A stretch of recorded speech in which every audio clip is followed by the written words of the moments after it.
ইলিশ পাঠালে সমস্যা কোথায়? আপাকে কি ওই দেশে রাখনি? তার ভরণ পোষণ লাগবে না? আপা কি ইলিশ খাবে না? বোঝে না বোকারা। ছি, এই সরকারের লজ্জা হওয়া উচিত। আমার দেশে কি পুজো নাই? আমাদের হিন্দু ভাই বোনেরা কি ইলিশ দিয়ে তার পূজা উদযাপন করবে না?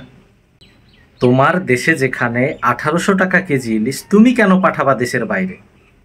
এখন বলতে পারো নতুন সরকার, বন্ধুত্ব দরকার। ওকে ফাইন, ভালো কথা। তাহলে 3000 টন ইলিশ কেন? তোমার দেশে কি ইলিশ 500 টাকা কেজি? জনগণ কি বলেছে ইলিশ খেতে খেতে আমি অতিষ্ঠ, আমার আর ইলিশ ভালো লাগছে না, পারলে এটা পাঠায় দাও? নিজের পেছনে জোটে না তেনা, সেই তেনা আবার বন্ধুকে দাও। মস্করা মারাও।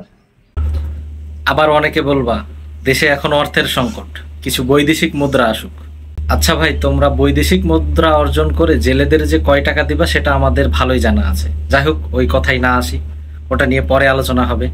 তোমাদের যদি অর্থের এতই সংকট হয় তাহলে বলো, প্রতিটি জনগণ 100 টাকা করে তুলি, তোমাদের অনুদান দেই।